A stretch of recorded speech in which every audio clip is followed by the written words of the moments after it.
Hello students, हम पढ़ रहे हैं लर्निंग आउटकम्स आधारित लर्निंग गैप सामग्री और इसमें हम पढ़ेंगे हिंदी की जो वर्कशीट हम करेंगे ये आपकी बुक के पेज नंबर 23 पर है। पेज नंबर 23 पे जो पाठ 20 दे रखा हम इसे पढ़ेंगे और इसका जो मेन टॉपिक है वह है निबंध लेखन। तो यहाँ जो पाठ 20 दे रखा है इसे हम पढ़ेंगे महान वैज्ञानिक डॉक्टर चंद्रशेखर वेंकट रमन, और यह महान वैज्ञानिक डॉक्टर चंद्रशेखर वेंकट रमन पर लिखा गया निबंध है।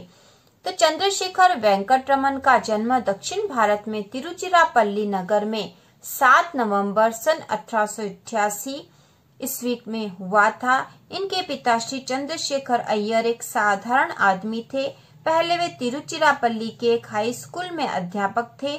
बाद में वे विशाखापट्टनम के कॉलेज में भौतिकी के प्राध्यापक हो गए। रमन की माता का नाम श्रीमती पार्वती अम्मल था। रमन बचपन से ही बहुत प्रतिभाशाली थे। उन्होंने 12 वर्ष की कम उम्र में ही वोल्टेयर से हाई स्कूल की परीक्षा प्रथम श्रेणी में उत्तीर्ण की। इसके बाद वे मद्रास के प्रेसिडेंसी कॉलेज में प्रविष्ट हुए और अपनी विशेष प्रतिभा के कारण सभी के स्नेह के पात्र बन गए। सन 1904 में उन्होंने स्नातक परीक्षा उत्तीर्ण की और सन 1907 में मात्र 19 वर्ष की उम्र में स्नातकोत्तर परीक्षा प्रथम श्रेणी में प्रथम स्थान पाकर उत्तीर्ण की। उन्हें विज्ञान विषय से प्रेम था, अतः उन्होंने अपने प्रिय विषय भौतिक विज्ञान को चुना। रमन की असाधारण योग्यता से प्रभावित होकर सरकार ने उन्हें छात्रवृत्ति देकर विलायत भेजने की स्वीकृति प्रदान की, लेकिन अस्वस्थता के कारण वे विदेश न जा सके। उच्च शिक्षा समाप्त करने के उपरांत वे लेखा विभाग की प्रतियोगी परीक्षा में बैठे। परीक्षा में सफलता हेतु उन्होंने विज्ञान का विद्यार्थी होते हुए भी इतिहास, राजनीति शास्त्र, संस्कृत आदि नए विषयों का अध्ययन किया और इस परीक्षा में भी उन्होंने प्रथम स्थान प्राप्त किया। उनकी नियुक्ति भारत सरकार के सहायक महालेखापाल के पद पर कलकत्ता में हो गई। इसी समय उनका विवाह श्री कृष्ण स्वामी अय्यर की सुपुत्री त्रिलोक सुंदरी के साथ हो गया। अर्थ विभाग में काम करते हुए भी रमन का ध्यान विज्ञान की ओर लगा रहता। एक दिन वे ट्राम में बैठकर डलहौजी स्क्वायर से अपने घर सियालदेह जा रहे थे कि अचानक उनकी दृष्टि एक साइन बोर्ड पर पड़ी जिस पर लिखा था भारतीय वैज्ञानिक अनुसंधान परिषद। वे झट ट्राम से उतर गए और परिषद भवन जाकर परिषद के सचिव से भेंट कर उनसे दूसरे दिन मिलने का समय तय किया। सचिव से भेंट कर उन्हें अपने प्रकाशित लेख दिखाए, जिससे वे प्रभावित हुए। उन्होंने रमन को अनुसंधान कार्य के लिए समुचित सुविधाएं देने का आश्वासन दिया और इन्हें परिषद का सदस्य बना लिया। इस प्रयोगशाला में रमन ने कई महत्वपूर्ण आविष्कार किए, जिससे उनकी ख्याति देश विदेश में फैलने लगी। रमन जैसे प्रतिभाशाली वैज्ञानिक को पाकर परिषद गौरव का अनुभव करने लगी। रमन भी अब खुश थे। श्री रमन 3 वर्ष कलकत्ता में रह पाए थे कि उन्हें रंगून स्थानांतरित कर दिया गया। वहां पर भी वे अपनी विज्ञान साधना में जुटे रहे। मार्च 1910 में पिताजी की मृत्यु हो जाने के कारण उन्होंने 6 महीने की छुट्टी ले ली और मद्रास चले आए। वहां अपने घर पर ही प्रयोगशाला बनाकर वे कंपन और ध्वनि संचार के बारे में अनुसंधान करते रहे। सन 1911 में रमन को अकाउंटेंट जनरल के पद पर नियुक्त करके पुनः कलकत्ता भेज दिया गया। अब वे परिषद की प्रयोगशाला में प्रयोग करते हुए खोज कार्य में जुटे रहे। आपने वीणा, मृदंग, पियानो आदि वाद्य यंत्रों की ध्वनि एवं संगीत की विशेष प्रकार से खोज की और इनके संबंध में कई उच्च कोटि की पुस्तकें भी लिखी। वाद्य यंत्रों की इस खोज से विज्ञान जगत में तहलका मच गया। 21 नवंबर 1970 को डॉक्टर रमन का पार्थिव शरीर पंचतत्व में विलीन हो गया। वे इस समय 82 वर्ष के थे। डॉक्टर रमन देश के महान वैज्ञानिक थे। उनका विश्वास था कि इस देश में प्रतिभाओं की कमी नहीं है। वे चाहते थे कि हमारा देश वैज्ञानिक खोजों के मामले में अपने पैरों पर खड़ा हो और हमें विदेशों का मुंह न ताकना पड़े। देशवासियों का पुनीत कर्तव्य है कि सभी उनके इस विश्वास को कायम रखें। तो इस प्रकार यह हमने डॉक्टर रमन, जो कि एक महान वैज्ञानिक थे, उनके बारे में एक निबंध पढ़ा है हमारी इस पाठ्य पुस्तक में से। इसके बाद यहाँ जो पॉइंट दे रखे, कुछ प्रश्न दे रखे जिन पर चर्चा करनी है। तो इसमें पहला है निबंध किसे कहते हैं? तो निबंध गद्य की एक रचना होती है जिसमें एक सीमित आकार के भीतर क्रमबद्ध रूप से विचारों को लिखा जाता है। आपने पिछली कक्षाओं में विभिन्न विषयों पर निबंध लिखे होंगे, तो बच्चों आपने अपनी पिछली कक्षाओं में निबंध लिखे होंगे, तो उनके बारे में आप विचार कर सकते हो।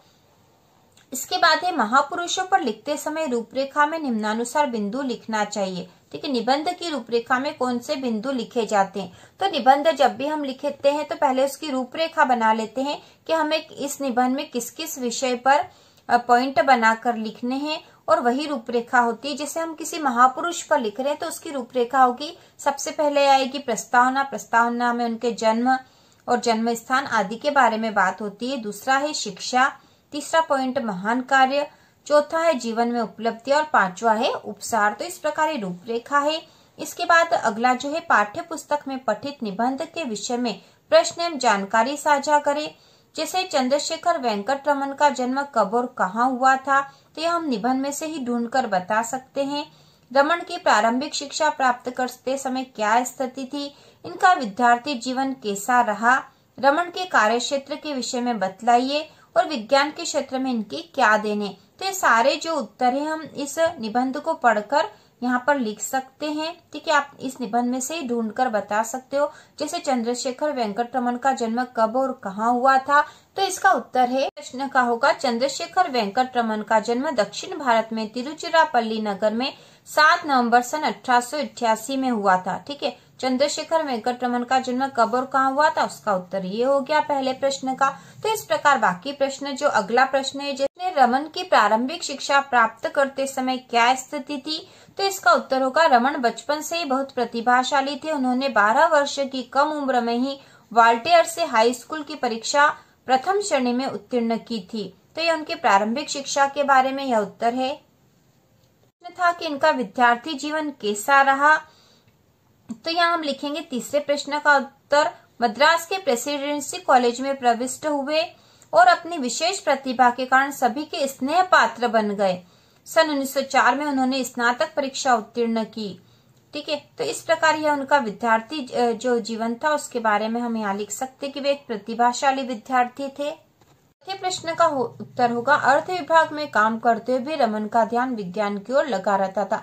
मतलब उनका कार्य क्षेत्र तो अर्थ विभाग था, लेकिन तो भी विज्ञान के क्षेत्र में वो पूरा कार्य कर रहे थे।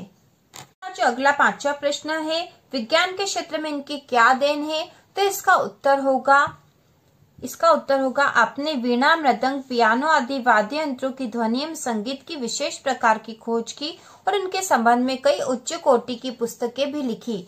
वाद्य यंत्रों की इस खोज से विज्ञान जगत में तहलका मच गया। ठीक है, तो इस प्रकार यह जो पांचवा जो यह वाला प्रश्न है उसका उत्तर होगा। तो इस प्रकार प्रश्नों के उत्तर इसमें से ही ढूंढकर हम बता सकते थे। इसके बाद यहाँ जो पाठ्य सामग्री दे रखी निबंध से संबंधित, तो यहाँ दे रखा है राष्ट्रीय पर्व, आपकी बुक के पेज नंबर 25 पर है। और इसके पहला का जो हमने प्रश्नोत्तर कर रहे थे वो 24 पेज के थे, अब 25 नंबर वाला पेज हम कर रहे थे।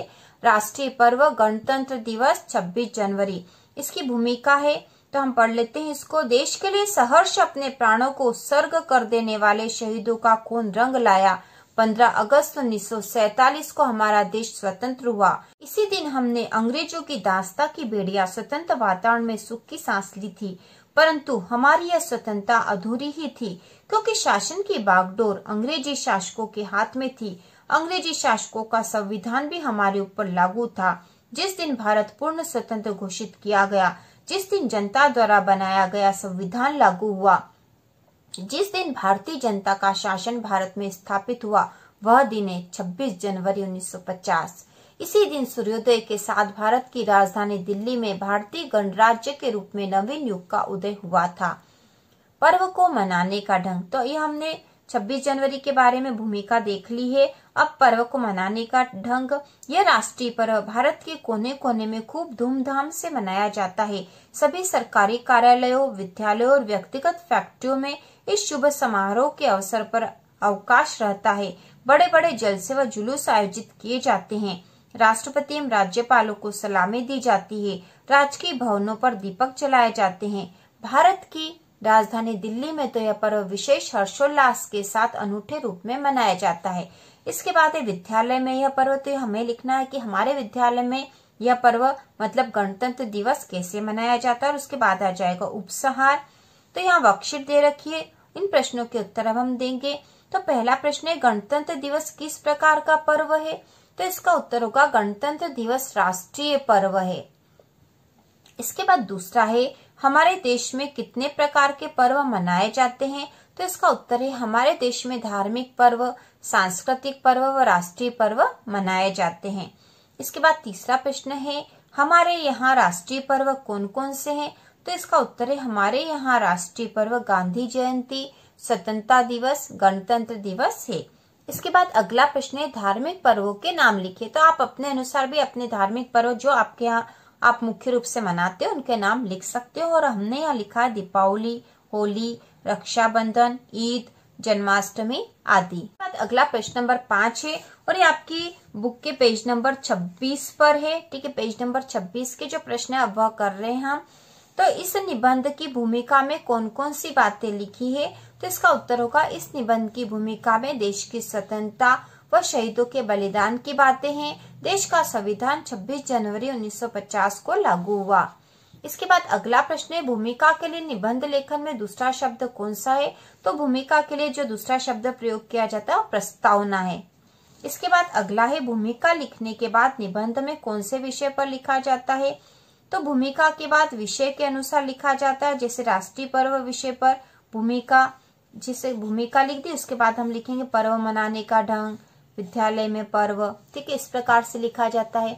इसके बाद अगला है इसके बाद फिर किस बिंदु पर चर्चा की जाती है, तो विषय का महत्व या गुण अथवा लाभ हानि लिखते हैं। ठीक है, जैसे हमने सबसे पहले भूमिका लिख दी है, भूमिका के बाद हम लिखेंगे कि जो पर्व है मनाने का ढंग कैसा है। उसके बाद किस बिंदु पर लिखेंगे तो उसका महत्व क्या है यह लिखेंगे। किसी भी विषय पर लिखेंगे तो या तो महत्व लिखेंगे विषय के अनुसार या उस विषय का लाभ या हानि लिखेंगे। उसके बाद निबंध के अंत में क्या लिखा जाता है, तो निबंध के अंत में क्या लिखना चाहिए, तो इसका उत्तर होगा कि निबंध के अंत में हमें उपसंहार लिखना चाहिए। ठीक है, आखिरी में आता है उपसंहार। इसके बाद अगला जो प्रश्न है पाठ्य सामग्री में प्रस्तुत अपूर्ण निबंध को छात्र स्वयं पूरा करे। तो अपूर्ण था विद्यालय में यह पर्व, यह भाग अपूर्ण था और उपसंहार वाला भाग अपूर्ण था। तो यहाँ हमने बहुत छोटे से में लिखा, आप इसको और बड़ा करके लिखोगे तो ठीक रहेगा क्योंकि यहाँ इतनी ही जगह थी। लेकिन यदि हम वास्तव में निबंध लिखेंगे तो हमें यहाँ पर कम से कम 3 या 4 लाइन में इसका लिखना है। तो ये जैसे विद्यालय में यह पर्व बड़े उत्साह के साथ मनाया जाता है, सांस्कृतिक कार्यक्रम भी होते हैं। और आपको इसमें आगे भी लिख देना चाहिए कि हमारे विद्यालय में निबंध प्रतियोगिता, भाषण प्रतियोगिता, राष्ट्रीय गीत प्रतियोगिता भी होती है जिसमें हम बढ़ चढ़ कर भाग लेते हैं। इसके बाद उपसंहार, तो उपसंहार में हमने लिखा है गणतंत्र दिवस भारत देश का एक प्रमुख राष्ट्रीय पर्व है। यह पूरे हर्षोल्लास से पूरे देश में मनाया जाता है।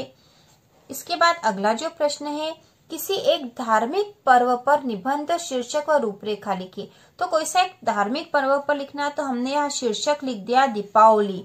ठीक है, धार्मिक पर्व है दीपावली। और इसकी रूपरेखा होगी तो इसमें सबसे पहले प्रस्तावना, दूसरा दीपावली की तैयारियां, तीसरा पॉइंट है दीपावली कैसे मनाते हैं और चौथा है उपसंहार। इसके बाद आगे हम करेंगे, ठीक है, आगे जो हम कर रहे हैं तो यह वर्कशीट जो 1 है मूल्यांकन 6 की वर्कशीट है, आपकी बुक के पेज नंबर 27 पे है यह। तो इसमें दे रखा है रंगों का त्योहार होली, शीर्षक पर निबंध दिए गए बिंदुओं के अनुसार लिखिए। तो शीर्षक दे रखा है रंगों का त्योहार होली। अब यहाँ रूपरेखा बना लेंगे हम। तो सबसे पहले आएगी प्रस्तावना, होली मनाने का कारण, होली कैसे मनाते हैं और उपसंहार, ये हमने इसकी रूपरेखा बना दी है। अब सबसे पहले हमने लिखा है प्रस्तावना, तो होली भारत का एक प्रमुख धार्मिक त्योहार है, यह रंगों का त्योहार है। इस त्योहार को देश के सभी लोग पूरे जोश और उत्साह के साथ मनाते हैं। इसके बाद है पर्व मनाने के कारण, तो पर्व मनाने के पीछे एक पौराणिक कथा है जिसके अनुसार होलिका को वरदान प्राप्त था कि वह आग से नहीं जलेगी। वह प्रहलाद को मारने के लिए उसे गोद में लेकर बैठती है किंतु वह स्वयं ही जल जाती है और प्रहलाद बच जाता है। इसके बाद अगला है पर्व कैसे मनाते हैं। होली का पर्व फागुन महीने की पूर्णिमा के दिन मनाया जाता है। सभी लोग एक दूसरे को रंग लगाते हैं। इसके बाद उपसाहर होली रंगों के त्योहार के साथ ही सामाजिक एकता का भी त्योहार है। इस प्रकार हमने निबंध की रूपरेखा बना के पूरा निबंध भी लिख दिया है। तो ये हमारा जो निबंध वाला अध्याय था यह पूरा हो चुका है पेज नंबर 27 पर। और इसी प्रकार के और वीडियो देखने के लिए कक्षा 6 से 8 की संपूर्ण तैयारी के लिए चैनल को सब्सक्राइब कीजिए।